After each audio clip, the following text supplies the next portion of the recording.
Hello, hello! J'ai le plaisir de t'accueillir aujourd'hui sur cette chaîne.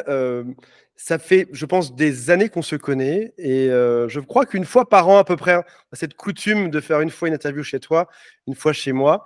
On va parler aujourd'hui des femmes hypersensibles et du défi gigantesque qui est de réussir sa vie amoureuse quand on est hypersensible, ce qui s'avère être une tâche plutôt ardue. Sigrid, est-ce que tu peux me dire comment t'es venue cette idée d'avoir la plus grosse chaîne YouTube dans ce domaine et d'accompagner autant de personnes hypersensibles aujourd'hui? Oh, long story short, comme on dit en anglais, longue histoire courte. En fait, pour résumer, burn-out, envie de se recentrer sur des valeurs plus personnelles et en fait, découverte du haut potentiel, l'hypersensibilité quelques années avant, bah, ça a fait des pièces de puzzle qui se sont alignées et le fait que je me suis lancé là-dedans pour m'aligner avec mes valeurs et en même temps bah, toucher un sujet qui me plaisait, moi, qui me passionnait. On va voir aujourd'hui comment gérer sa vie de couple, comment être heureuse en couple lorsqu'on est hypersensible. Peut-être aussi que pour les partenaires de femmes hypersensibles, voir comment est-ce que l'homme peut se comporter. On a décidé d'orienter cette vidéo vers les femmes. On aurait pu aussi faire l'inverse. Une question de choix et d'audience, on va choisir les femmes aujourd'hui. Mais la plupart des conseils, j'imagine, seront aussi dans l'autre sens. Euh, Avant de te demander comment savoir si on est une femme hypersensible, parce que beaucoup disent l'être, j'imagine, sans forcément en avoir la certitude. Juste une question préliminaire. Qu'est-ce qui fait qu'on associe aussi souvent haut potentiel et hypersensibilité? La plupart des chaînes qui parlent de l'un parlent aussi souvent de l'autre. Est-ce qu'il y a un vrai lien ou est-ce que c'est juste finalement une forme de hasard? Alors là, il faut au moins 4 ans pour tout détailler, pour aller au fond du sujet. Oui, alors oui, il y a un lien entre les 2, mais qui est pas si évident que ça. Et en fait, le gros problème qu'il y a par rapport à l'hypersensibilité et au potentiel aujourd'hui, c'est sur la définition même de ce que c'est qu'un haut potentiel et ce que c'est que l'intelligence, en quelque sorte. Donc, ce qui fait qu'il y a beaucoup d'amalgames qui sont faits, des associations, des vérités, des contre-vérités, des camps qui s'affrontent, les psys contre les coachs, etc., tout ça. Et les gens s'y retrouvent plus. De manière factuelle, il faut savoir qu'il y a 2 écoles. En fait, voilà, il faut simplifier tout simplement en disant qu'il y a 2 écoles. L'école très académique des psys qui, eux, ne jurent que par l'intelligence du QI et donc ne se réfèrent à l'hypersensibilité que par rapport au QI, et qui est donc une approche. Et une autre approche qui est beaucoup plus holistique, qui considère l'intelligence comme quelque chose de beaucoup plus complet, de plus global, en fait, avec plusieurs types d'intelligence, dont l'hypersensibilité, dont les émotions sont une intelligence. Donc on voit que d'un côté, l'hypersensibilité est mise de côté, elle ne fait pas partie de l'intelligence, et dans l'autre école, on va appeler ça, l'hypersensibilité fait partie des capacités de douance, on va dire, de performance en quelque sorte de l'intelligence. Donc il y a ces 2 écoles-là, et ce qui fait qu'aujourd'hui, ben, parfois certaines personnes vont dire oui, on est intelligent et il y a une hypersensibilité qui est associée, ça c'est plutôt le côté, on va dire, côté libre, en fait, libéral, en quelque sorte. Et dans le côté académique, on va dire il y a l'intelligence et à côté, il y a l'hypersensibilité, les émotions. C'est tout à fait autre chose. Donc, ça ne fait pas partie de l'intelligence. Ma vision à moi, c'est que l'intelligence fait partie, les émotions, l'hypersensibilité fait partie de l'intelligence. Et donc, il faut englober cette hypersensibilité dans le fonctionnement cognitif des gens pour qu'ils soient heureux, en quelque sorte. On commence par la première question. Merci, je comprends enfin mieux la chose. La première question, c'est comment savoir qu'on est hypersensible, sachant que, est-ce qu'il y a une vraie réponse à ça? Typiquement, mes émotions, ma sensibilité, j'ai envie de dire que je suis le seul à savoir ce que je ressens, et n'étant pas dans le corps de l'autre pour comprendre nos différences, comment est-ce qu'on peut définir si quelqu'un est hypersensible ou pas? Alors, déjà, il faut mettre 3 définitions sur l'hypersensibilité. La première, c'est il y a 2 hypersensibilités, l'hypersensibilité sensorielle et l'hypersensibilité émotionnelle. Et des fois, il faut faire attention de ne pas faire les amalgames parce qu'on part dans des hors-sujets. Donc l'hypersensibilité sensorielle, c'est, je ressens beaucoup plus fort les textures, j'ai l'odorat qui est beaucoup plus développé, les lumières, les couleurs sont plus intenses. Ça, c'est l'hypersensibilité sensorielle. C'est une chose. L'hypersensibilité émotionnelle, c'est autre chose. C'est une sorte d'hyper-empathie, de capacité ou même de malchance de se faire submerger par les émotions, ses propres émotions et celles des autres. Déjà, il y a ces 2 définitions-là. Et après, quand on est dans la définition de l'hypersensibilité émotionnelle, à ce moment-là, bah, il y a encore une fois plusieurs approches parce que comment faire pour savoir si je suis hypersensible? Parce qu'en fait, je vis une période difficile et en ce moment, pour moi, les émotions me submergent parce que j'ai pas vu assez le soleil, ma vie est bidon, donc je suis dès que je vois un film, je pleure, dès que je vois les gens, je compatis avec eux, tout ça. Ou est-ce que c'est une hypersensibilité qui tend plutôt vers la surefficience de l'hypersensibilité? Donc il y a ces 3 notions-là à prendre. On va mettre de côté l'hypersensibilité sensorielle qui, aujourd'hui, ne nous intéresse pas Oui. trop dans ce qu'on fait. Et donc, maintenant, comment je fais pour savoir si je suis simplement hypersensible, entre guillemets, malade, ou si c'est une hypersensibilité permanente structurelle? Bah, déjà, si on se réfère par rapport à ce qu'on utilise souvent en psychologie, bien que je n'aime pas beaucoup le côté psychologie, c'est que c'est que l'hypersensibilité, tout dépend depuis combien de temps elle est installée, en fait. Si ça fait juste 3 mois qu'on se sent hypersensible, qu'on pleure, qu'on a tendance à avoir la larme à l'œil, qu'on a une sorte d'hyperempathie avec les autres, tout ça, l'hypersensibilité peut être passagère ou peut-être, c'est une sorte de maladie, il faut appeler ça, une pathologie. Si l'hypersensibilité est là depuis son enfance, son adolescence, ça fait des années, ça fait plusieurs mois, plusieurs années qu'on a ces émotions qui sont là, cette façon de voir les choses, cette hyper-empathie, tout ça, on peut, encore une fois, ce sont des faisceaux d'indices, hein, on est dans des sciences molles, donc on ne peut pas savoir vraiment si c'est ça, mais on a un fort pourcentage de chances de savoir que c'est une hypersensibilité structurelle et donc qui est là et qui restera là toute sa vie. Et là, à ce moment-là, il faut la On a canaliser. perdu il faut la canaliser. Ta caméra est hypersensible apparemment aujourd'hui aussi. J'ai mon casque qui est tombé, ça a fait un coup près. Est-ce que des phrases peuvent nous mettre sur la piste, comme par exemple, depuis tout petit, tout le monde te répète, tu es vraiment trop sensible, très sensible.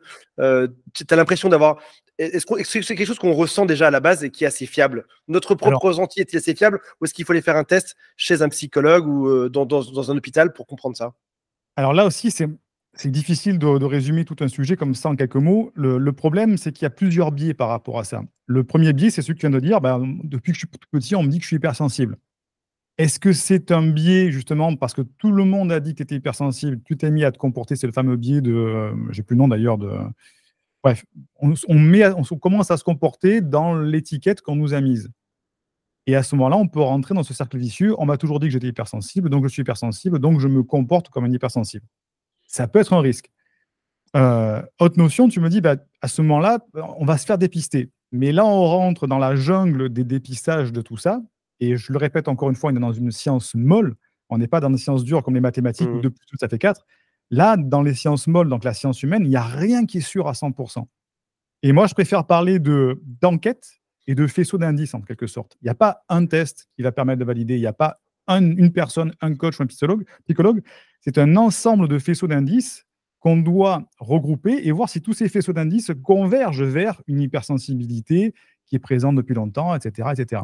Donc, le parcours de dépistage de l'hypersensibilité, c'est se dire, OK, C'est compliqué. effectivement, c'est compliqué. Je ressens les symptômes d'une hypersensibilité. Déjà, je vais voir si ça fait juste 3 mois, 6 mois, 1 an que j'ai cette hypersensibilité ou si ça fait des années. Et si ça fait des années, on peut se dire, alors si ça fait quelques mois, il faut se dire, j'ai peut-être un problème, peut-être que je fasse un traitement, peut-être que je fais une petite micro-dépression passagère ou une dépression saisonnière. Si ça fait depuis des années et des années, bah, il faut rentrer dans ce chemin de dépistage en sachant qu'il n'y a que soi-même qui.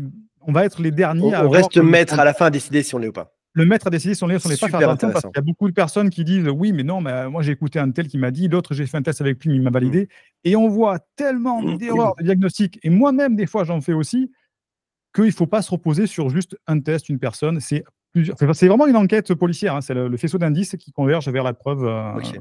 à pourcentage. Ouais. Question suivante, donc on détermine soi-même, super intéressant, parce que ça permet aussi de mieux déchiffrer Internet et de savoir où un psychologue qui va te Il faut proposer un prendre test à des 400 informations balles, voilà, à gauche. c'est moi qui décide à la fin, est-ce que je me sens en différence selon ma génétique, selon mes expériences de vie, selon mon éducation, selon la période et la durée, c'est moi qui décide. Et si les solutions me font du bien aussi, voilà. Si les Oui. solutions que je trouve me font du bien ou pas. Avant de te lire la question numéro 2, je te la lis déjà et je vais te On en a citer 48, 2 phrases. On a 48. Non, il n'y en a que quelques. On va arriver après ça aux histoires. Je veux surtout savoir des histoires de gens hypersensibles. La question est la suivante. Quelles sont les particularités des relations amoureuses pour les femmes hypersensibles? En gros, comment ça se passe par rapport à une femme qui ne serait pas sensible? Et j'aimerais juste rappeler 3 faits avant que tu répondes à cette question. C'est 31% des gens seraient donc hypersensibles, si on s'en réfère à notre propre jugement, d'après ce que tu dis. Ça fait quand même une personne sur 3, ce qui est assez gigantesque. Et je vais te citer 2 citations. La première et que j'ai trouvée, ce n'est pas de moi, c'est sur Internet. La première est: une femme hypersensible est une perle d'émotion. Je trouve magnifique. Et une autre citation que j'ai trouvée juste en dessous dans Google qui dit: la femme hypersensible est une sorcière qui s'ignore. Est-ce qu'on est plutôt une fée, une sorcière dans un couple quand on est une femme hypersensible, ou est-ce que ce n'est pas du tout des termes appropriés? Et je me contente de citer Google, les 2 premiers résultats dans Google sur ce coup-là. Ah bah, les 2 citations sont vraies, en fait. C'est ça le problème avec l'hypersensibilité. C'est que, faut faire une analogie un petit peu avec une femme hypersensible qui va se comporter un petit peu comme une mère. Et on connaît tous plusieurs types de mamans. On a les mamans qui sont, assez détachées et les mamans hyper possessives comme, le fameux archétype de la mère juive, voilà, qui va dire: «Ah mon petit, viens, je te protège, tu es à moi», et cetera, tout ça. La femme hypersensible, elle peut être dans ces excès-là, en fait. Comme il n'y a pas de canalisation de l'influx émotionnel, soit elle va être en surprotection de ses émotions et se dire: «En fait, je me bloque de mes émotions et donc dans le couple, je veux pas de ces émotions-là parce que si elles arrivent, je vais me sentir submergé». Donc ça va être une femme qui va être, peut-être, limite un peu dure, un peu distante, et cetera, tout ça. Ou soit dans l'autre extrême, ça va être la femme hyper envahissante, hyper protectrice, la mère protectrice dans le couple, en fait. Et là, ça va être jalousie, ça va être, beaucoup de choses, voilà. Donc tu vas me dire, ben ça effectivement, ça fait tout le spectre de tout le monde, en fait, des femmes qui sont pas possessives aux femmes qui sont très possessives. Mais on est toujours dans les excès, en fait, il y a pas de juste milieu. Le problème de la femme OK. hypersensible, c'est qu'on est dans un balancement non stabilisé entre les 2 extrêmes, en fait. Et l'hypersensibilité, tant qu'elle est pas canalisée, moi j'aime bien l'analogie du fleuve, en fait. L'hypersensibilité, les émotions, c'est comme un fleuve. Un fleuve, on peut jamais l'arrêter. Pas possible. On peut pas dire: «Je fais un barrage et je l'arrête parce que ça va passer par-dessus, sur les côtés, et cetera». Donc on peut mettre un barrage, mais il faut après dérouter l'eau, donc dérouter les émotions pour les canaliser et aller, comme on voit dans certaines régions en France, aller irriguer des terres pour faire pousser du blé, du maïs, tout ça, et que ce soit Mmh. quelque chose de fertile plutôt qu'un fleuve qui déboule en pleine crue et qui arrache tout sur son passage. Ben, les émotions, la femme hypersensible, c'est un peu pareil. Elle va être tant qu'elle n'arrive pas à canaliser ça, avoir un barrage qui lui met en position les limites à avoir et une manière de canaliser ensuite les émotions, eh ben, elle va être dans soit j'arrache tout sur mon passage et donc je suis un fleuve ou qui enlève toutes les terres fertiles, et cetera, quand il y a une pluie et donc c'est un carnage dans le couple. Ou soit carrément l'inverse, c'est-à-dire que je mets un barrage, un barrage jusqu'au moment où le barrage il craque parce qu'en fait il y a trop de pression au niveau émotionnel. Donc on est toujours dans les 2 extrêmes et difficilement dans la canalisation des émotions qui fait qu'on peut avoir un couple épanoui. Est-ce qu'on pourrait dire que c'est une forme de super pouvoir, qui se travaille comme on le verrait dans, alors je suis pas très Marvel, mais quand on le verrait dans les X-Men, ces enfants Ouais. naissent avec un pouvoir, ils ne savent pas le maîtriser, puis un jour ils apprennent à le gérer et ça fait d'eux des personnes qui sont extraordinaires. Est-ce que c'est à peu près ça ou l'analogie est bonne ou pas?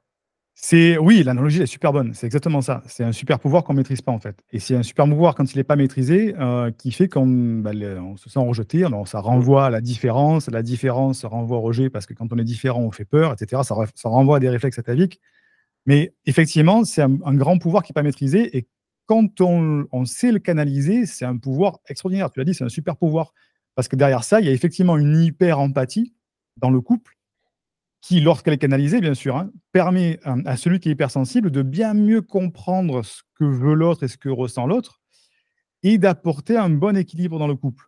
Alors effectivement, c'est un petit peu un entraînement d'athlète de haut niveau de faire ça, mais c'est ce dont est capable l'hypersensible, d'à la fois avoir une lecture pour lui, mais aussi en même temps une lecture de son compagnon ou sa compagne, puisque tout à l'heure on a parlé des hommes et des Mmh. femmes, et de se dire: «OK, de quoi est-ce qu'il a besoin? Qu'est-ce qu'il veut vraiment me dire? Qu'est-ce qu'il a vraiment besoin sans le savoir?» Et ça, c'est tout le super pouvoir de l'hypersensibilité, de l'hyperempathie en quelque sorte.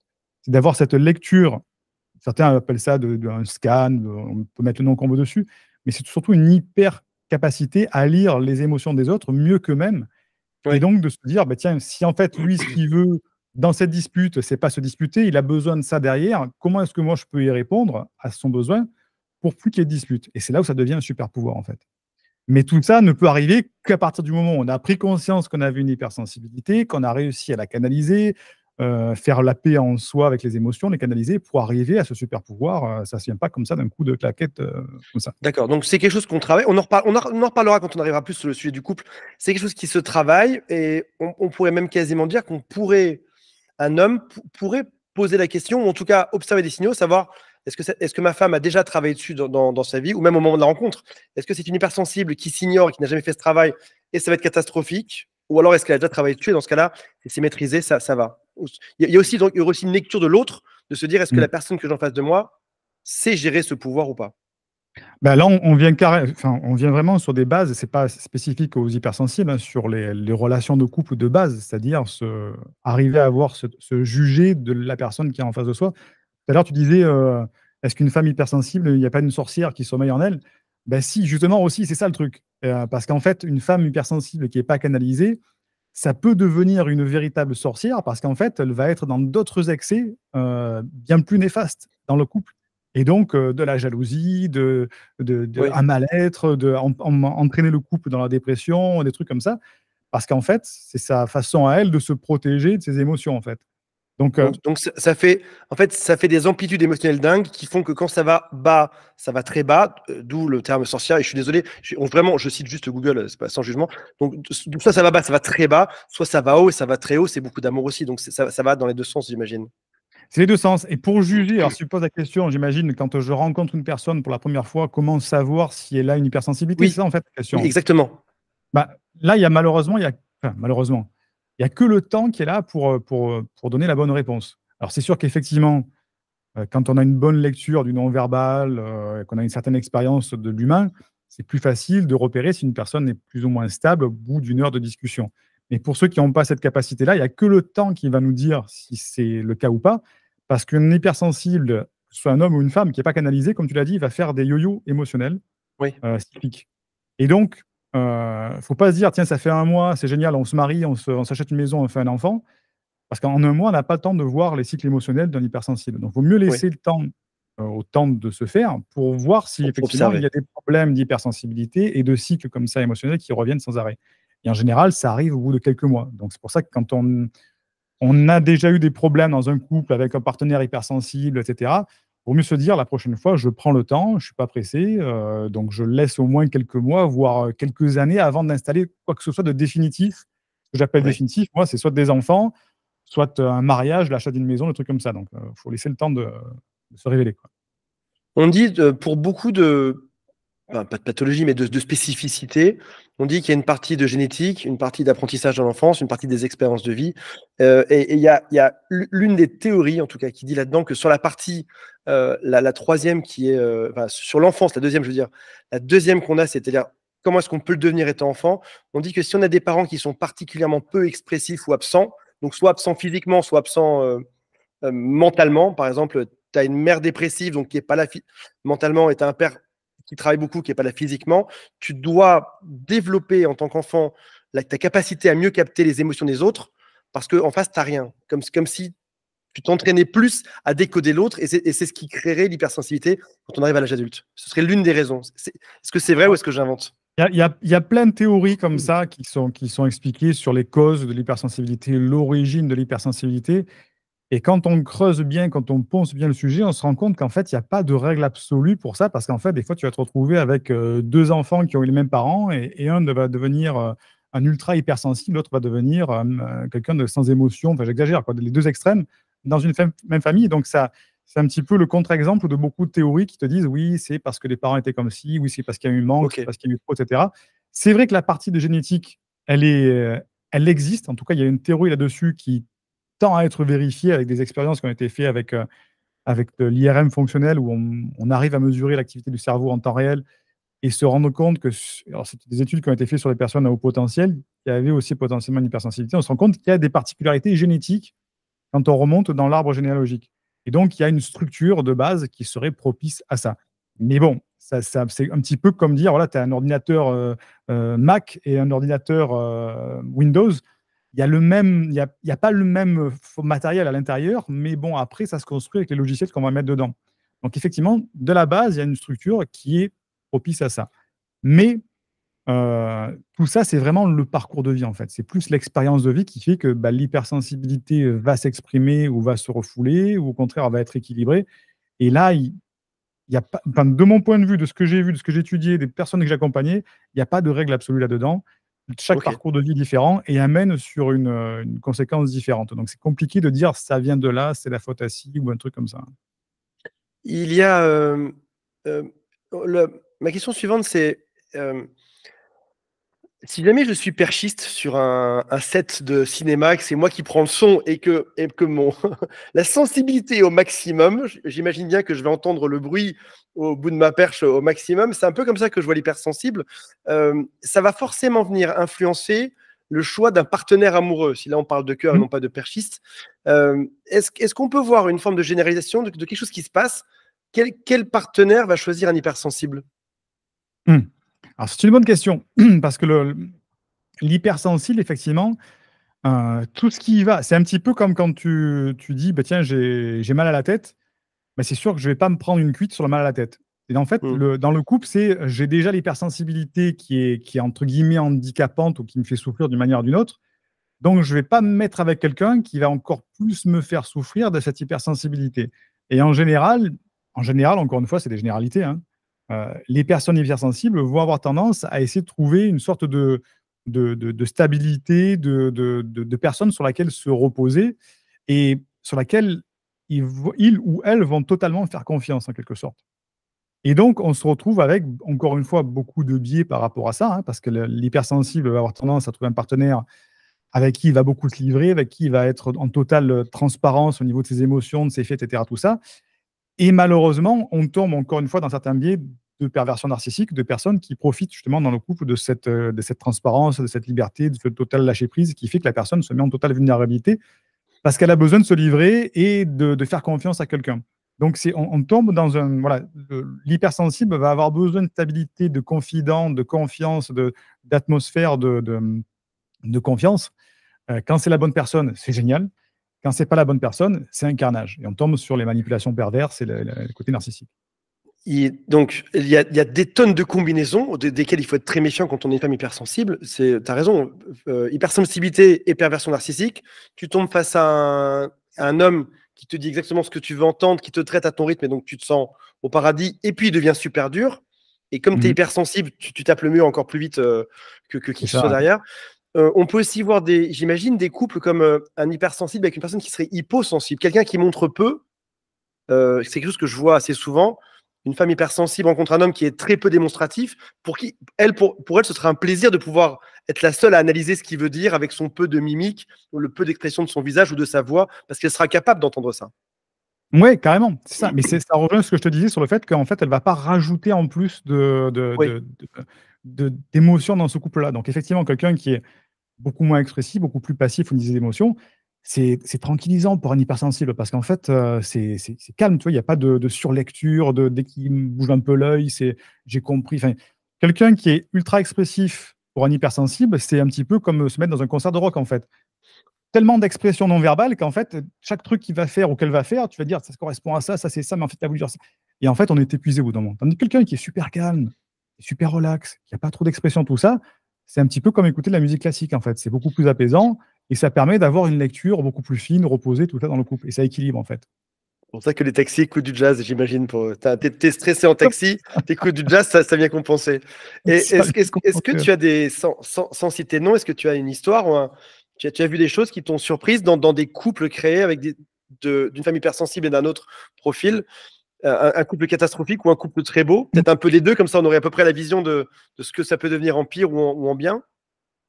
Oui, alors j'ai plus de pire que de bien, mais alors c'est le biais de sélection, hein. Faut savoir que voilà, comme que les personnes comme toi ou comme moi, on ne reçoit 99 que des personnes qui ont des problèmes et donc au bout d'un moment, on ne Mmh. voit que des personnes qui ont des problèmes et donc on se dit: «En fait, il y a que des problèmes».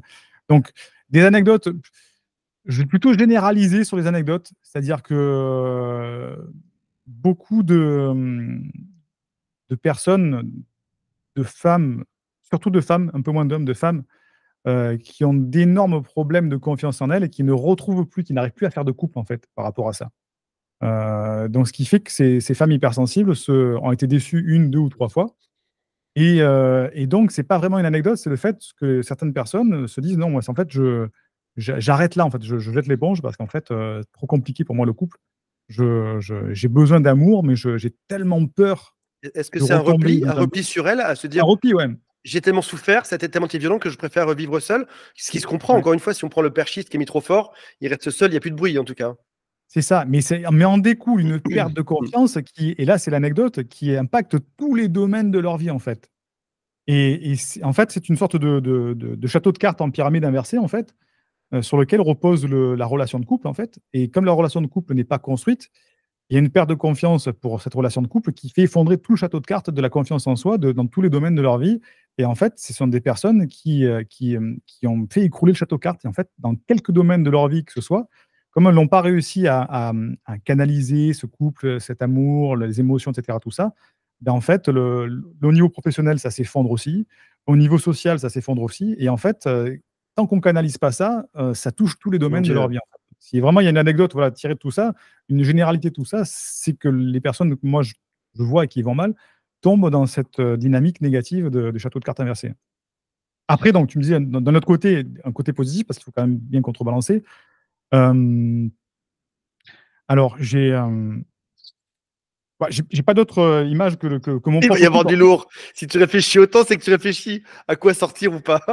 Non, non, voilà, je vais pas engager des gens, tout ça, sur le. Réfléchis bien à changer les noms, les lieux, les endroits. Je me rappelle d'une Alors, certaine. Non, non, je revenais sur mon propre couple, sur mon couple à moi, comme tu parlais d'hypersensibilité hmm, et de ça. Et moi, j'ai ce fond vraiment très présent d'hypersensibilité que j'ai canalisé, mais sur lequel je travaille encore aujourd'hui en permanence aussi sur l'hypersensibilité.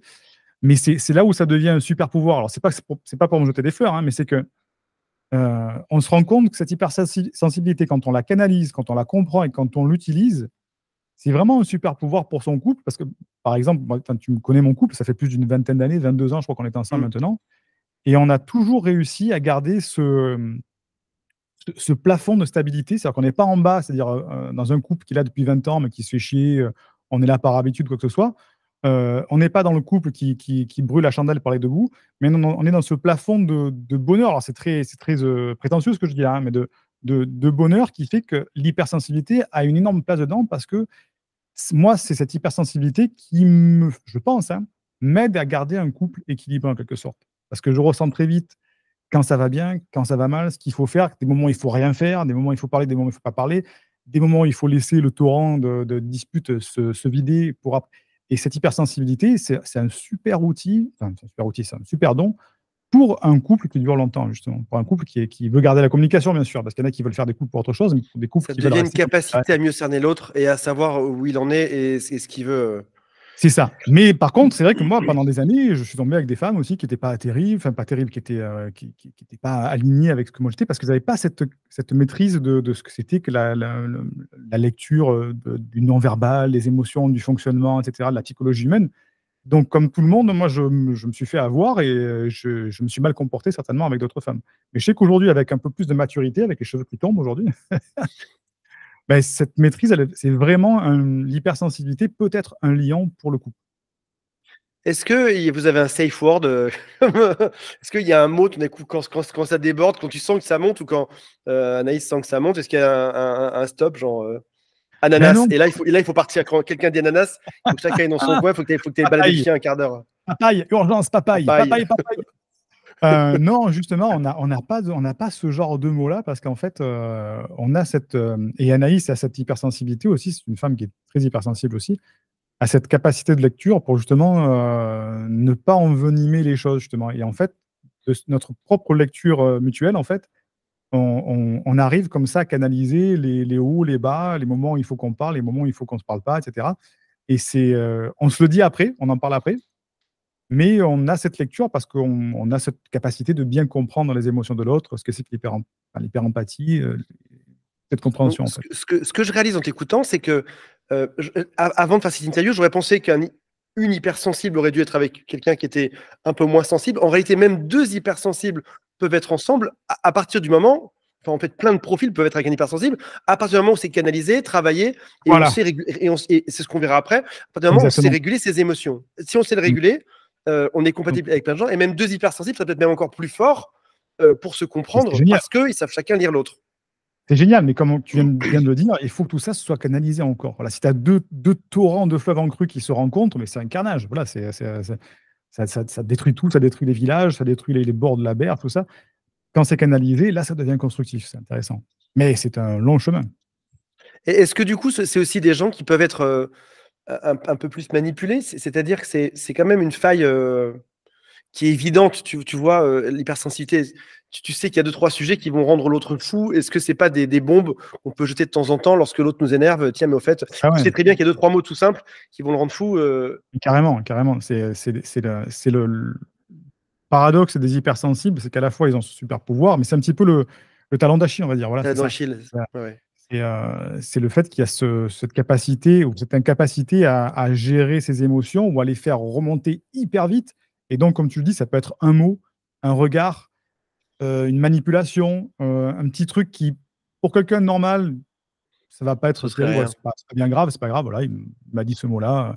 Mais pour quelqu'un d'hypersensible, ça va être tout un mécanisme émotionnel qui va se mettre en marche dans la tête, avec un système de cogitation, le cerveau limbique qui est là-dessus, tout ça. Et en fait, on arrive Mmh. dans une cocotte minute d'émotionnel qui peut aller vers l'explosion ou au contraire le renfermement sur soi-même. Donc, Ouais. je suis entièrement d'accord là-dessus. Effectivement, c'est le talon d'Achille des hypersensibles, c'est que quand c'est pas canalisé et qu'il n'y a pas ce recul sur ses propres émotions et qu'on n'a pas les outils pour dire stop, je redescends mes émotions à un niveau Ouais. normal, ben là, ça s'emballe en fait, en quelque sorte. Et là, c'est plus le cerveau cognitif, c'est le cerveau limbique qui prend le dessus. Et alors là, c'est un réflexe atavique de gorille. Ouais. Avant qu'on aille sur le pratico-pratique de quoi faire et comment être sûr de savoir gérer ce pouvoir, est-ce que tu dirais qu'il y a des formes de fausses idées, des tu vois, on se baladerait avec quelques des préceptes faux sur les femmes qui sont hypersensibles, qui ont toujours le dos dur aujourd'hui?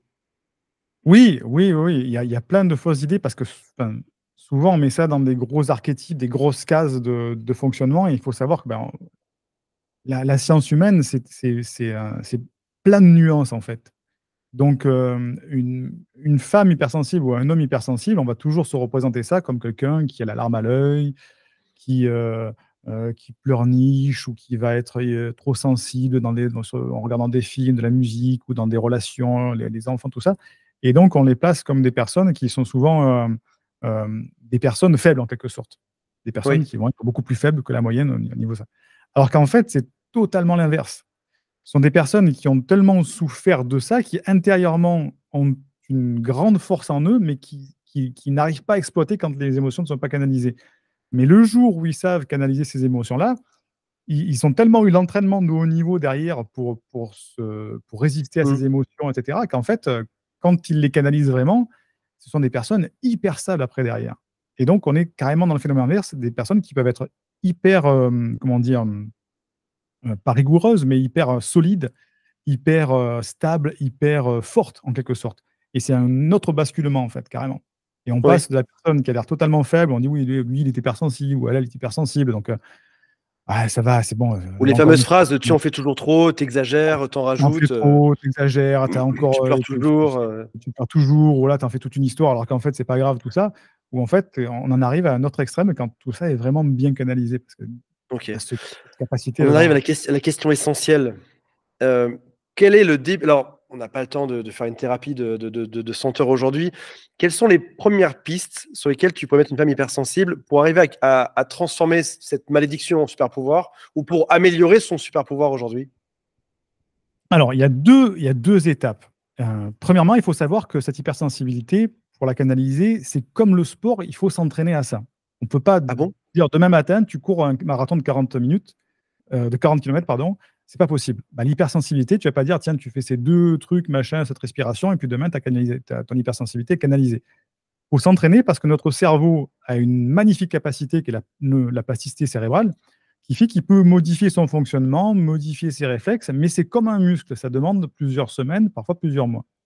Donc, première chose, il faut s'attendre à passer un petit moment avant qu'il y ait vraiment des effets durables, puissants. Par contre, il faut avoir un interrupteur pour se dire, là, il y a un incendie qui se déclare aujourd'hui au niveau des émotions, qu'est-ce que j'en fais, tu vois? Parce que Siegfried est bien gentil, il m'a dit que ça allait durer plusieurs mois. Mais moi, j'en ai besoin aujourd'hui de Ouais, canaliser mes émotions. Là, j'ai un problème, j'ai une dispute, j'ai un truc, je suis triste. Et là, il y a des trucs très simples. Il faut aller chercher les solutions dans sa physiologie, parce que tu le sais, hein, notre cerveau est connecté au corps, donc, mais notre ouais. corps est connecté aussi au cerveau. Donc, ce qui fait que ce qui marche dans un sens marche aussi dans l'autre. J'emprunte un grand raccourci, mais ça fonctionne comme ça. Notre cerveau est capable de nous faire saliver quand on a faim, mais inversement, quand on mange, on déclenche aussi des processus physiologiques Ouais, de digestion. Pour l'hypersensibilité, c'est pareil. Pour canaliser l'hypersensibilité, il faut se baser sur des exercices de respiration et de ce qu'on appelle de digipression. C'est les deux seuls éléments qui permettent d'agir rapidement sur la physiologie et faire descendre l'état explosif de l'hypersensibilité à un état relativement normal. On éteint l'incendie. Moi, j'aime bien dire on éteint l'incendie. Donc, c'est des trucs très simples. Cohérence cardiaque, c'est le truc de base. On peut le faire de partout. Même en public, personne ne s'en rend compte. C'est assez discret. C'est inspirer sur 5 secondes, expirer sur 5 secondes pendant 5 minutes.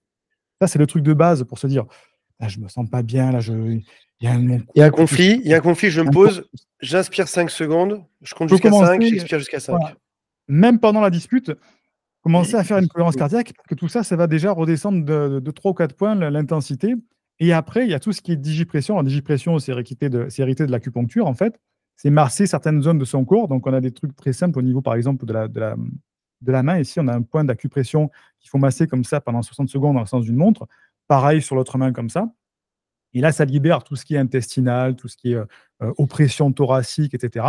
Et il y a un autre point qui se situe, alors c'est difficile de montrer, ici, il y a 3 doigts, là, ici, du poignet, ici, tac. On a un petit point aussi qu'il faut stimuler, comme ça, pendant 60 secondes. Et ça, ces 2 trucs, ça s'appelle acupression, c'est ça? C'est de l'acupression, c'est ça. De l'acupression, de la digipression, ça s'appelle. C'est de l'acupuncture, en fait. On n'a pas les aiguilles, donc on le fait avec le doigt, en quelque sorte. Et ça, moi, de tout ce que j'ai essayé, de tout ce que j'ai pu expérimenter, faire expérimenter à mes patients, tout ça, c'est ce qui marche le mieux pour juste éteindre l'incendie. Et maintenant, j'en ai besoin, qu'est-ce que je fais? Cohérence cardiaque, digipression, et ça m'aide déjà.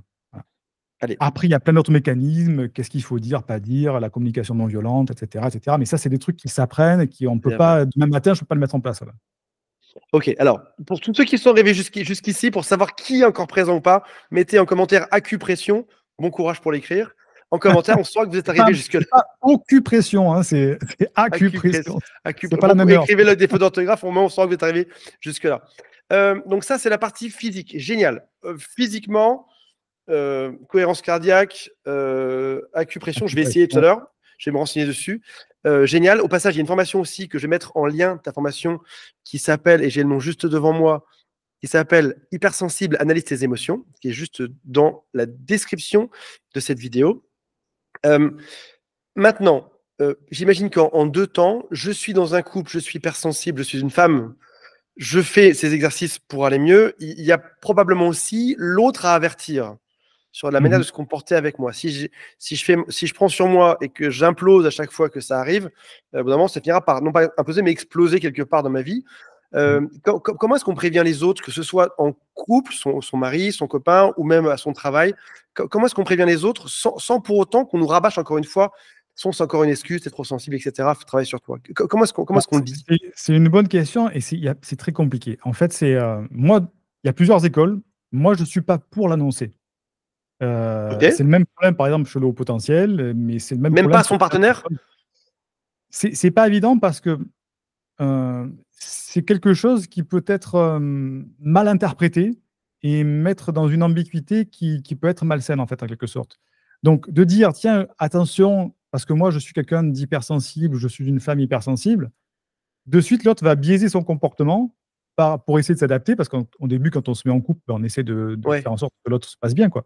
Et de biaiser le comportement, ce qui fait que, en fait, on ne va pas pouvoir juger soi-même l'un et l'autre si on est vraiment compatible, parce qu'il y a une suradaptation dès le début de l'un ou de l'autre, où ça peut même faire peur, dire, oh là là, tiens, je suis encore tombé sur un hypersensible, c'est bon, je laisse tomber l'affaire, quoi.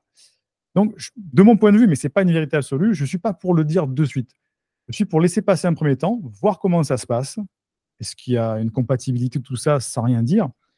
Et au bout de quelques semaines, quelques mois, commencer à dire, tu sais, moi, j'ai quand même des émotions qui sont parfois à fleur de peau, j'ai une difficulté à canaliser, m'en parler dans un second temps. Après, pas tout de suite. Et après, quand le couple est un petit peu plus, intime, on va dire, rentrer en détail. Quand il y a une validation du fait qu'on est fait pour être ensemble, que ça se passe bien, tout ça, dire, OK, voilà, en fait, moi, j'ai vraiment des problèmes. Quand il se passe ça, je vais mal. Mais il y a déjà un socle solide, une stabilité qui s'est mise en place pour rentrer dans ce style de confiance-là. Tandis que si on se met dès le début en disant, moi, je suis hypersensible, je suis comme ça, je me comporte comme ça, il y a un biais qui peut être à la fois positif ou négatif qui risque de s'installer. Encore une fois, c'est mon point de vue, c'est mon analyse de la situation, ma théorie que je propose. Il peut y avoir des contre-exemples, hein, c'est sûr. Je vois des couples qui sont parfois embourbés. On va dire, je vais prendre 2-3 situations que j'englobe dans un. C'est pas un vrai cas, je vais englober plusieurs personnes dans un pour pas qu'on puisse les reconnaître, surtout pas. Je fais une parenthèse, pardon, je te coupe. Il faut bien que l'hypersensible prenne le temps, en fait. Voilà, c'est ça. Faut que dans le couple, faut pas être pressé parce que l'hypersensibilité, il faut prendre son temps. Donc, c'est pour ça que il faut laisser le temps au couple s'installer. Il faut toujours prendre son temps quand on est hypersensible parce que sinon, les choses vont trop vite et on se fait submerger. Fin de la parenthèse. Ok. Donc, prendre son temps pour l'annoncer. Je pense à un couple en particulier où elle était tellement hypersensible qu'elle se comportait un peu comme un scorpion. Alors, avec des phases très dociles, c'est un terme pour un chien, mais tu vois, très, très gentilles, très suiveuses dans le couple, parce qu'elle savait qu'en suivant, il n'y aurait pas de drame, il n'y aurait pas de problème. Son mec serait toujours là, sans souci, il ferait pas de crise. Elle était elle était hyper sensible. Donc, elle était très suiveuse régulièrement, sauf que de temps en temps, malheureusement, fatigue aidant, éventuellement alcool, soirée, les copains, les situations de jalousie, etc., il lui arrivait d'exploser. Quand elle explosait, elle lui faisait extrêmement mal. Comme un scorpion pourrait piquer parce qu'il se sent agressé. Et il comprenait qu'elle était hypersensible, mais il finissait par tellement souffrir de ne pas comprendre que cette même femme pouvait et le suivre en permanence, peut-être malgré elle, enfin, c'est elle qui voulait suivre, mais il sentait bien qu'elle devait faire autre chose. Elle n'arrivait ni à s'affirmer dans le couple, ni même à calmer ses formes d'agressivité, ce qui fait que les deux finissaient par se faire mal et arrivaient à un bout d'un couple qui est quasiment impossible. Il souffrait beaucoup de ce couple-là parce qu'il se faisait piquer en permanence. Elle en souffrait parce que, en ne sachant pas s'affirmer, elle n'était pas capable de dire exactement ce qu'elle voulait dans ce couple-là. Est-ce que ce genre de couple est fréquent? Est-ce que ça arrive? Est-ce que ça se sauve? Ou est-ce qu'au bout d'un moment, il faut dire, il y a eu trop de dommages collatéraux, on abandonne?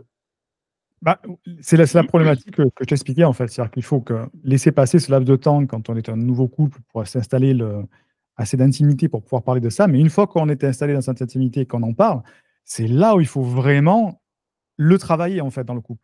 Et travailler, alors 90% de la problématique se passe dans la communication, hein, c'est un problème de communication, mais c'est là où il faut vraiment en parler et les deux protagonistes du couple doivent travailler dessus en même temps.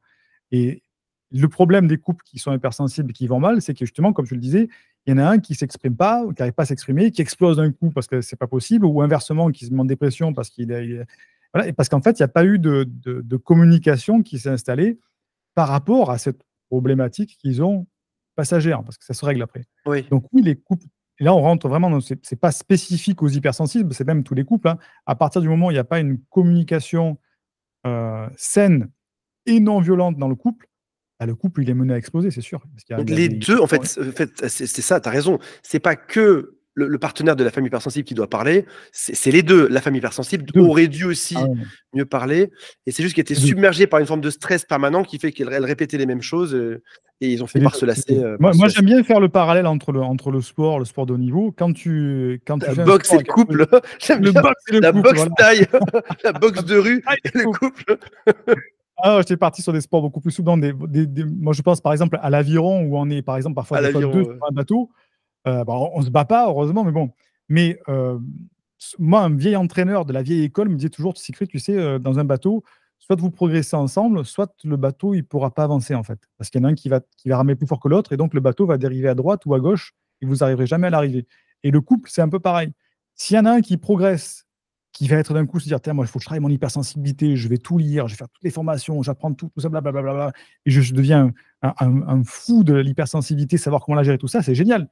Mais l'autre, il sera à 600 kilomètres derrière. Donc en fait, lui, il sera encore dans le mode ancienne dispute. Moi, j'ai besoin de péter de temps en temps le boulon parce que tu m'as cassé les couilles avec ton verre.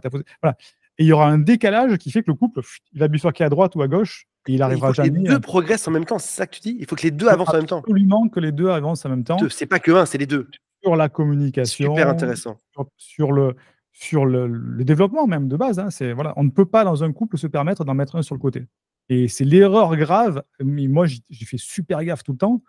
Alors parfois, ça demande de la subtilité dans le couple, parfois ça demande comment dire, d'orienter les choses pour que tout se passe bien, mais il faut absolument toujours dire à l'autre, tiens, moi je suis en train d'évoluer là-dessus. Ça ne te Ouais. dirait pas de lire ce bouquin sur ça? Regarde, tiens, j'ai vu tel reportage sur ça, ou tu devrais voir telle vidéo, ce serait intéressant. Sans dire, écoute, moi j'ai fait ça, maintenant j'en suis là, maintenant c'est à toi de me venir. Ça ne te dirait pas de lire ce livre, ou tiens, je t'ai offert ça pour Noël, un truc comme ça, pour que l'autre rattrape un peu le niveau et après se mette au même niveau de fonctionnement dans le couple. Parce que sinon, c'est comme à l'aviron, tu pars à bâbord ou à tribord, mais tu n'arrives jamais dans la ligne d'arrivée. Il y en a Bien un qui sûr. sera toujours d'un côté ou de l'autre, en fait. Alors, avant qu'on aille plus loin, parce que j'ai une dernière question à te poser, j'aimerais que vous écriviez le mot tabouret en commentaire, juste parce que ça me fait rire, et les gens vont arriver, ils vont lire tabouret, ils comprendront pas du tout le rapport entre l'interview et le mot tabouret, mais ça me fera extrêmement rigoler de créer une forme de confusion chez les autres. Stig, une dernière question. Il y a On parle de super pouvoir depuis le début, d'une forme d'un diamant brut qui serait pas bien taillé, d'un X-Men qui n'aurait pas à gérer je sais pas, mettre le feu, devenir invisible ou aller vite, etc. Depuis le début. Comment est-ce qu'il est possible de juger son propre niveau de progression là-dedans, de se dire euh, j'ai bien avancé, je fais des efforts, ça va dans le bon sens. Parce qu'il y a quelque chose qui peut être assez décourageant là-dedans. C'est pas comme si c'était quelque chose de linéaire, en fait, le fait de progresser. Les Mhm. expériences de vie font que si demain, tu as dans ta famille une mauvaise nouvelle, ou si à ton travail, ça se passe extrêmement mal, tu auras beau avoir travaillé un petit peu, tout d'un coup, les nouvelles de la vie peuvent être plus dures que le fait d'avoir bossé dessus. Comment est-ce qu'on peut mesurer le fait d'avoir avancé dessus? C'est à la fois très compliqué et très simple, de mon point de vue, hein. Euh, pour savoir ça, c'est quand ça fait quelques semaines ou quelques mois, en fait, qu'on n'a plus rien appris de nouveau, qu'on n'a pas de projet particulier, tout ça. Là, il y a un souci qui va pas, en fait. C'est un truc qui va pas. C'est pas possible. Ça se base un peu, tu dois connaître la théorie de la désintégration positive de Dabrowski qui dit qu'en Ouais, fait, ouais, ouais. un homme ou une femme qui n'a pas de problème n'est pas quelqu'un de normal, en quelque sorte. Faut toujours qu'on ait des choses à résoudre pour passer à un niveau supérieur. Bon, c'est très C'est vrai, bizarre ouais. comme approche, comme ça, comme théorie, mais c'est un peu ça. Et si, il faut savoir que le bonheur ne se trouve pas dans la récompense, la ligne d'arrivée, c'est dans le parcours lui-même, en fait, qu'on construit le bonheur. Hmm. Donc, si on passe la ligne d'arrivée et puis d'un coup, on se dit, bah, en fait, c'est bon, tu vois, tu te mets sur le côté, tu bois ta bière tranquille, et puis en fait, tu restes comme ça pendant 6 mois, et il se passe plus rien, tu vois, ni tu t'entraînes, ni tu progresses, ni rien. Et donc là, effectivement, il y a un truc qui va plus là, en fait. Donc pour se dire, tiens, est-ce que Donc, j'ai bien progressé ou pas, c'est se dire, est-ce que je suis toujours en progression aujourd'hui, en fait. Et si je suis pas en train de progresser encore, c'est si je régresse. c'est que je régresse ou qu'il y a un truc qui va pas, ou je suis arrivé dans un plateau, qu'il y a un truc qui m'a bloqué quelque chose, parce qu'on doit sans être, et c'est un peu, enfin, c'est paradoxal ce que je dis là, mais toute sa vie jusqu'à sa mort, si on n'est pas en progression, ça veut dire qu'on n'est pas dans un état d'épanouissement, en fait. Parce que ce sont toutes ces petites Ouais. progressions qui nous font nous stimuler, nous faire atteindre des micro-objectifs, qui nous font nous sentir bien et dire, tiens, j'ai encore atteint la prochaine step, la prochaine step, la prochaine step. Et un sportif, encore une fois, je fais un parallèle avec le sport, hein, un sportif qui fait sa dernière compétition, qui s'arrête, qui ne fait plus jamais rien derrière, c'est un sportif qui déprime, en fait. Parce qu'en fait, il n'y a Ouais. plus de micro-challenge, il n'y a plus d'entraînement, il n'y a plus de parcours, il n'y a plus ce qui me motive. Donc, pour se dire, tiens, est-ce que j'ai bien progressé aujourd'hui, se dire, est-ce que j'ai pas stagné depuis les 6 derniers mois, en fait? Est-ce que ça fait combien de temps que j'ai pas ouvert un bouquin, que je ne me suis pas intéressé à des sujets sur le couple, Et si ça fait plusieurs semaines, plusieurs mois, ben, c'est le signal d'alarme pour dire, non, ça va pas en ce moment, quoi. J'ai pas progressé comme il fallait, en fait. Ça résonne, ce que tu dis résonne beaucoup en moi. Je trouve ça magnifique. Écrivez Dabrowski. Comme De plus en ça. plus compliqué, des C'est challenges. plus compliqué. Challenge. Ça résonne vachement en moi. J'arrive aussi à un vieil âge. Je crois qu'on a un même âge à un an ou deux près, je pense. Enfin, moi, je sais pas, j'ai 21 ans, mais. Ouais, par Et jambe, je sais. on arrive à un âge. Ce que tu dis me parle beaucoup parce que autant on pourrait dire qu'à 20 ans, 21 ans, on est un peu, ou même à 18 ans, même jusqu'à 25 ans, tu es un peu le produit de ce que tes parents ont fait de toi ou de ce que l'école a fait de toi. Et après ça, tu vois le chemin des gens, c'est-à-dire que tu es lesté dans la liberté. Là, enfin, moi, j'approche de la cinquantaine.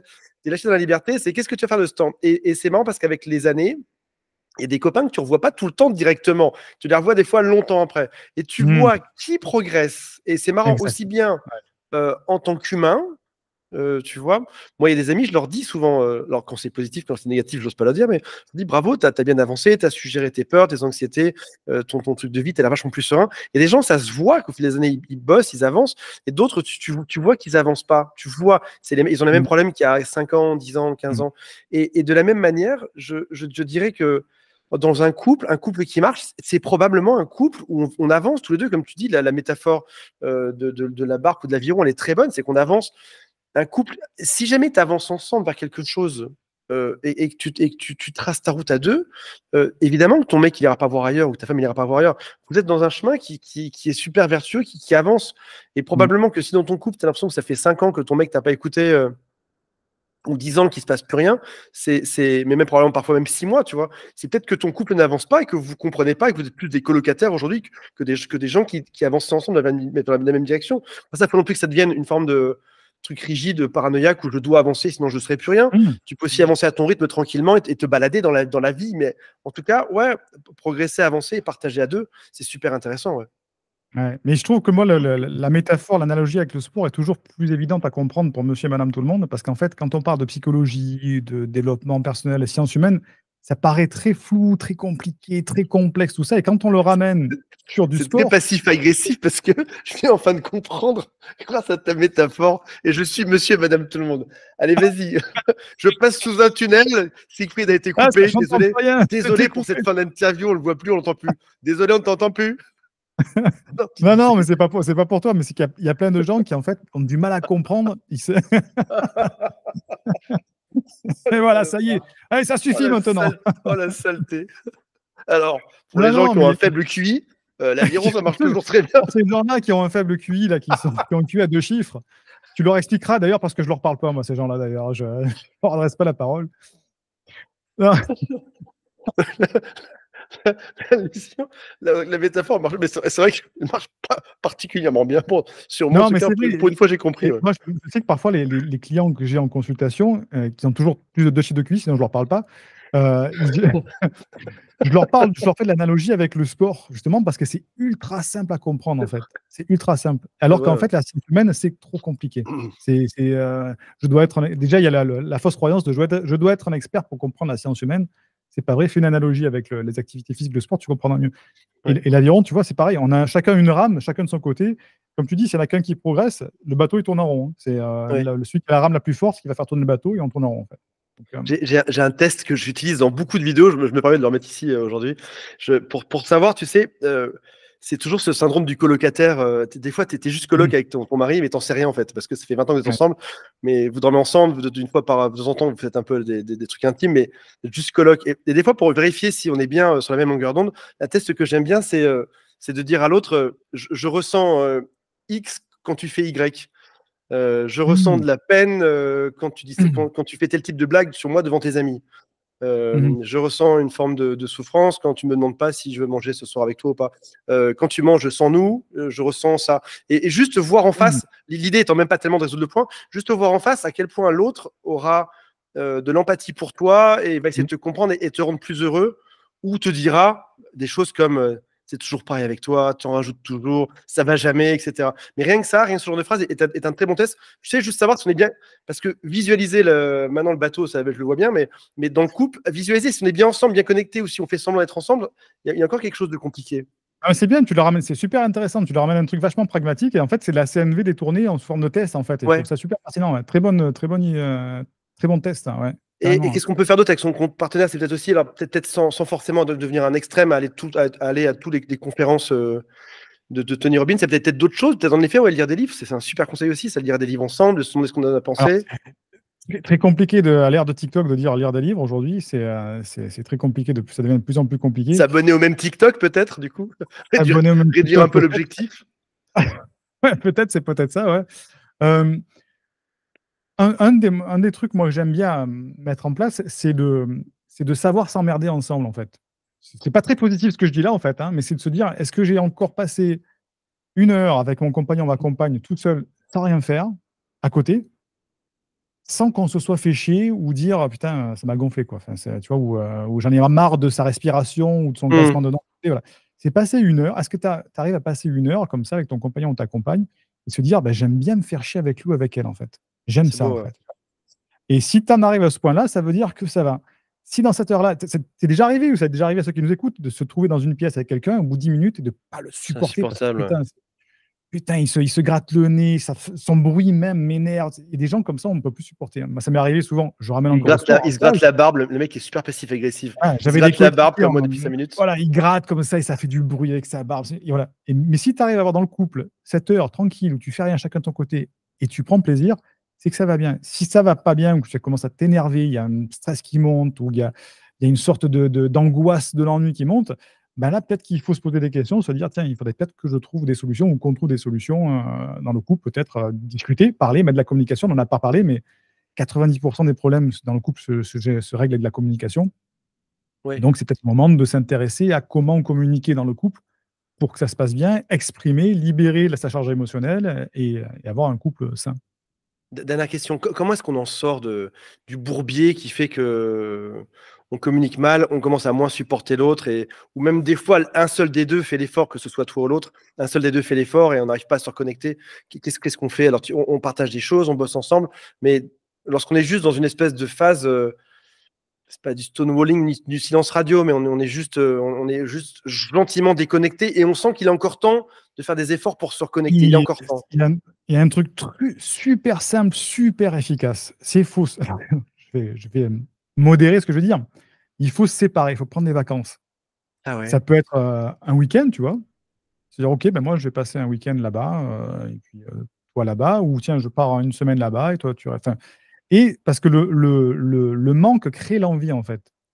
Et quand on arrive dans un couple où il y a justement ces symptômes que tu commences à expliquer, c'est peut-être le moment, quand on n'a pas encore assez guéri par rapport à la communication, tout ça, de se dire, je vais recréer l'envie, tu vois. Et quand on se retrouve après un week-end, une semaine, bah, le premier baiser, il va être 10 fois plus intense que le dernier baiser que j'ai fait avant de partir, en fait. Parce qu'il y a eu ce manque un petit peu qui s'est créé. Ça peut être aussi révélateur, bah, qu'on se sent peut-être mieux tout seul aussi. Se dire, Ouais. mais en fait, putain, mais je me sens vachement mieux tout seul, en fait. Et ça vaut peut-être pas la peine de continuer plus loin parfois. Il ne faut pas chercher à automatiquement entretenir le couple. Mais si c'est dans une période encore transitoire où on se dit, tiens, c'est bizarre, c'est un peu monotone, il y a un truc qui ne va pas, tout ça, peut-être que la séparation va permettre de stimuler, se dire, tiens, quand je vais revenir, bah, tiens, sexuellement, j'ai envie de faire ça, tiens, j'ai une idée de quand je vais revenir, on va aller dans tel endroit, tiens, et de repartir sur une sorte de nouveau flirt, en quelque sorte, et un petit peu ravivé, en quelque sorte. La plupart des hommes, promis, dernière question, la plupart des hommes sont vraiment lents à comprendre les problèmes. Tu sais, on dit qu'il y a 72% des demandes de divorce qui sont complétées par des femmes. Pour plein de raisons, notamment des raisons économiques au passage, mais l'une d'entre elles, l'une des... Mettez, qu'on appelle ça dans les commentaires, vous mettez pension alimentaire. Pension alimentaire en commentaire, notamment. Mais une autre, alors il y a des raisons contre les femmes et contre les hommes. On est vraiment kiff-kiff là-dedans. Mais la chose qu'on peut reprocher aux hommes réellement, c'est ils disent que des hommes se satisfont vraiment parfois de situations merdiques où ça marche pas. Ils arrivent à rester dedans en disant c'est pas fou, mais c'est ma femme. Là où ils peuvent ne pas voir dériver une situation complètement, les hommes ont probablement aussi une forme d'hyposensibilité, donc ne se rendent pas compte de ça. Et ma question, c'est comment est-ce qu'on réveille un homme qui se rend pas compte que ça va pas? C'est-à-dire que toi, tu es une femme, tu souffres, ça marche pas pour toi. T'es en réaction régulièrement, tu as beau faire ta respiration, tu souffles et tu n'arrives pas à réveiller cet ours qui ne comprend pas que tu n'en peux plus quand il se comporte comme ça, qu'il devrait s'habiller un peu mieux, qu'il devrait te parler un peu différemment, qu'il devrait s'occuper des gamins, tu n'arrives pas à le réveiller, quoi. Et une femme hypersensible doit ressentir ça plus qu'une autre femme, à mon avis. Moi, ce que je propose dans ces cas-là, et nous, on le fait à la maison, on le fait régulièrement, minimum une fois par mois, ou une fois par an, pardon, ou une fois tous les 6 mois. C'est de faire l'exercice que tu dois connaître, l'exercice de la roue de la vie, en fait. Cet exercice où tu as une roue, tu as toutes les thématiques de ta vie, donc tu as la thématique sentimentale, la thématique financière, la thématique plaisir, la thématique sociale, la thématique lieu de vie, la thématique. Et tu te mets une note de 0 à 10, en fait, dans chaque catégorie de ta vie. Et le but du jeu, c'est d'avoir en fait la roue à 10 sur 10 dans toutes les thématiques, donc d'avoir une roue bien ronde, bien remplie à 10 sur 10. Bon, je rassure tout le monde, personne n'a 10 sur 10. Hein. Mais quand on fait ça ensemble dans le jeu, moi je sais que je le fais avec mes enfants, avec ma femme, on le fait dans le jeu, chacun remplit sa roue de sa vie, après on se les compare et on regarde. Et en fait, tu peux même le superposer, les roues de la vie, et d'un coup tu te dis, bah, tiens, attends, moi au niveau plaisir, je suis à 9 sur 10, par contre, toi, plaisir, tu es 5 sur 10. Pourquoi? Et tiens, par contre, moi, au niveau, je dis n'importe quoi, au niveau santé, je suis à 2 sur 10, toi, santé, t'es 10 sur 10. Comment ça se fait? Tu vois, on est dans le même couple. Et ça te permet de se dire, OK, ben, moi, j'en suis là, toi, t'en es là. Tiens, là, il y a un souci, toi, tu l'as pas. Pourquoi toi, tu l'as pas et moi, je l'ai? Comment est-ce qu'on peut faire pour mettre en place les choses? Et ça ouvre la discussion, tout le jeu, tu vois, sans dire, ouais, moi, je me sens mal alors que toi, tu vas bien. Ouais, toi, tu vas t'entraîner, tu prends du plaisir alors que moi, je m'entraîne pas. On se fait la roue de la vie, on se fait notre truc, chacun de son côté, on se les compare. Et après, ça ouvre la discussion. Et après, c'est sûr qu'après, il faut être assez diplomate, assez CNV pour pouvoir discuter tout ça sereinement. Mais c'est un petit exercice ludique pour se dire, tiens, voilà, moi, j'en suis là, toi, t'en es là. On en discute. Tu vois, ça ouvre une discussion calme plutôt que d'attendre la dispute qui fait que dans cette thématique, j'en ai marre, ça fait 6 mois que je me fais chier dans le couple, on ne fait plus rien. Mais tiens, si dans la thématique plaisir, tu avais fait le truc, tu avais montré à ton copain que tu étais à 2 sur 10 et que lui était à 10 sur 10, c'est que vous avez une différence de standard qui n'est pas la même. Et donc, il faut en discuter en fait. Toute dernière question, c'est la 4e fois que je dis ça, je pense. Ce sera le dernier mot-clé à mettre en commentaire en dessous, ce sera toute dernière question. Est-ce qu'il y a... Je sais que les hauts potentiels sont un peu mieux dans la nature et dans des endroits non stressants. Est-ce qu'on peut dire que de la même manière, un hypersensible devrait être dans dans des environnements un peu plus calmes? Ou c'est la question est débile? Non, non, non, la question n'est pas débile. D'ailleurs, vous pouvez marquer débile dans le commentaire. Les gens Passif vont agressif, voir tabouret, pension Dabrowski, alimentaire. alimentaire. Non, au contraire, c'est là où il y a une zone de superposition entre l'hypersensibilité émotionnelle et l'hypersensibilité sensorielle. Ça va faire la vidéo hyper cognitive et les commentaires qui n'ont rien à voir, en fait. C'est un truc complètement débile. Dabrowski. Alors, excuse-moi, tu disais? Non, je disais, en fait, c'est là où l'hypersensibilité émotionnelle se superpose avec l'hypersensibilité sensorielle, en fait. Et on appelle ça le niveau d'excitabilité, en fait. Et il y a un hypersensible a besoin énormément de calme, en fait. Parce que sinon, il est surstimulé au niveau de ses sens. Et déjà qu'il a du mal à canaliser De calme, j'ai compris, de calme. Je me dis, c'est de calme, non, du faut se calme, avec droguer. un N, De calme. calme. Putain, je me disais, Il a besoin de calme, justement, voilà, pour canaliser. Et s'il est surstimulé extérieurement, déjà qu'il a du mal à canaliser ses propres émotions intérieures, s'il a des surstimulations au niveau auditif, olfactif, gustatif, visuel, tout ça, alors là, c'est l'avalanche émotionnelle. Donc, effectivement, l'hypersensible, il a besoin on appelle ça des moments de contemplation, en fait. C'est le truc style, où tu marches, où tu te poses devant la mer, ou devant la montagne, ou une rivière, hein, et plus de pensée, pas de lecture, pas de bouquin, pas de truc. Tu es juste seul avec toi-même pour décharger carrément Oui. l'attention et plus avoir la surstimulation. Toute dernière question, running gag. Est-ce que promis, c'est la dernière. Ça fait 2 fois que je dis que c'est promis, c'est la dernière. Est-ce qu'on pourrait dire qu'avec l'âge, l'hypersensibilité a tendance à s'atténuer ou peut-être qu'on sait mieux se gérer aussi avec le temps? Bah, Je pense à ma grand-mère qui était un peu excitée, avec l'âge, elle s'est quand même calmée, ma mère aussi, maman si tu nous regardes. C'est super intéressant parce que c'est très paradoxal en fait. C'est un peu Ah, ça peut comme être tous les l'inverse? troubles. Ben, comme tous les troubles, et notamment par exemple le TDAH, par exemple, le trouble du déficit de l'attention avec ou sans hyperactivité, l'être humain a une grande capacité à se suradapter en fait. Donc, se suradapter de manière positive ou négative, en fait. Et donc, effectivement, avec l'âge, si tu as une hypersensibilité qui n'est pas canalisée, tu vas te suradapter à cette hypersensibilité. Donc, soit déconnexion émotionnelle.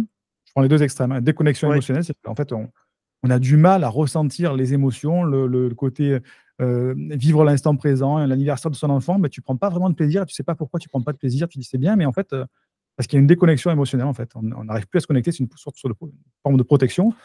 Ou soit l'inverse, c'est la cocotte minute qui fait que ça explose un jour. Donc effectivement, il faut prendre le temps en quelque sorte. J'ai perdu le fil de ma pensée, mais c'est pas grave, ça va me revenir. Quelle est la question? Est-ce qu'avec l'âge on est Oui, moins sensible?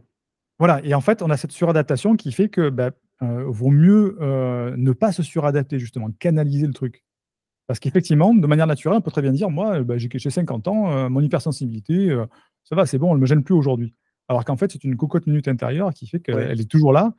Et on a mis les mauvaises barrières. On a construit le barrage, en fait, qui va péter un jour, simplement. Tu fais ton Donc, bunker émotionnel qui peut devenir un cancer finalement parce que tu as trop voilà. internalisé le truc, derrière. Et on retombe sur les deux excès, soit déconnexion émotionnelle, soit le barrage qui va exploser un jour ou l'autre. Alors, soit émotionnellement, soit au niveau physiologique, hein, c'est des maladies somatiques, en fait, qui peuvent arriver aussi. Donc, c'est pour ça que, effectivement, ça évolue positivement avec le temps, mais c'est comme toute suradaptation. Il y a des TDAH qui se sont suradaptés aujourd'hui, donc ils vivent très bien leur TDAH, mais qui ne se rendent pas compte qu'ils en souffrent dans leur organisation, dans leur truc, Ouais. parce qu'ils sont hyper suradaptés par rapport à ça. Et l'hypersensibilité, c'est pareil. On peut se suradapter et dire c'est bon, 50 ans, moi ça va mieux. Effectivement, mon hypersensibilité elle est moins gênante.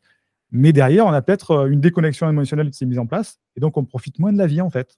Tu es moins heureux, tu n'as plus la connexion avec les émotions. Ou au contraire, il y a un jour où ça va exploser, tout simplement. Siegfried, toute question. Je sais même plus ce que je vais te dire. Il y a, on peut avoir aussi une forme de lâcher prise là-dedans. Non, alors là, pour de vrai, je rigole pas, c'est vraiment la question. On peut avoir une forme de lâcher prise aussi, tu sais, lorsque tu es hypersensible, le sens des mots peut avoir un sens énorme. Tu tiens à réussir ta vie amoureuse, tu y mets beaucoup d'énergie, etc. Et moi, je sais qu'avec les années, j'ai une forme de lâcher prise, à me dire, allez, c'est bon, j'ai fait mes enfants, ma vie professionnelle est plutôt sur sa route. Et on me dit un truc débile, là où dans le temps, peut-être que j'aurais pris plus à cœur avec mon ego et ma sensibilité, que finalement, maintenant, parfois, ça me fait juste rire. Et peut-être aussi, est-ce qu'un lâcher prise peut être aussi une forme de thérapie pour l'hypersensibilité ou pas du tout? Mais carrément, carrément. C'est même une thérapie en soi, la lâcher prise. C'est une des bases du bien-être d'un haut potentiel, d'un hypersensible et d'un haut potentiel, le lâcher prise. C'est arriver à enlever la charge émotionnelle qu'il y a sur chaque élément, chaque Ouais. mot, chaque situation. L'hypersensible, le problème, c'est qu'il a une charge émotionnelle. S'il a un sac à dos de 600 kilos sur le dos, à chaque fois qu'il y a un mot qui n'est pas bien utilisé, une situation qui n'est pas bien mise en place, et il y a une énorme charge émotionnelle. Alors que quelqu'un de Ouais. normal a une petite charge émotionnelle. Tu vois. Et le lâcher prise, c'est apprendre à dire bam, je lâche le sac à dos et en fait, je m'en fous. Tu vois. Ouais. La vie, elle est bien sans que je me prenne la tête. Et encore une fois, on le retrouve et on le comprend beaucoup plus facilement dans le sport, ce lâcher prise. C'est-à-dire, effectivement, comment se fait-il que les champions d'apnée soient obligés de lâcher prise pour descendre à presque 200 mètres de Ah profondeur? bon? Effectivement, si tu te dis, je retiens ma respiration, je retiens, je me Mmh. force, ça, tu vois, je me contracte, mais à 100%, tu vas faire 30 mètres, tu vas être tétanisé, tu n'en peux plus parce que tu es. Alors qu'au contraire, il faut tout décontracter, moins de consommation d'oxygène dans les muscles, relâchement total. Et en fait, je laisse passer, je me laisse engloutir par la mer, pour ceux qui ont fait de l'apnée, bref. Et en fait, tu vas beaucoup plus loin. Et le lâcher prise, c'est dans le sport, on le comprend, mais on arrive mal à le concrétiser dans le quotidien, c'est-à-dire, mais en fait, je m'en fous, tu vois, en fait, Ouais. c'est juste un switch psychologique, hein, c'est un levier psychologique. L'enfant Dire, laisse tomber le plat par terre, là où tu aurais explosé à cause du bruit, de la pression, de la tension, etc. Peut-être même le transformer en rire, c'est rigolo, tu vois. Bon, en rire, c'est ça, ouais. on le Et fera c'est là où demain, c'est pas très grave. mais encore une fois, ça demande encore beaucoup d'expérience pour le faire parce que tu vas te dire, bah, Siegfried, c'est bien gentil, mais moi, je voudrais bien switcher, mais j'y arrive pas. Pourquoi? Mm. Parce que la charge émotionnelle est tellement intense qu'on est submergé, on se noie dans l'émotion, en fait, et on ne peut plus réagir quand on est noyé. Tandis que quand on a la tête hors de l'eau, on peut réagir. Et c'est là que justement, il faut avoir assez de recul pour comprendre ses émotions, analyser comment elles arrivent par rapport à sa physiologie. C'est-à-dire, à chaque fois que d'un coup, je vais mal, qu'est-ce qui se passe dans mon corps en premier, tu vois?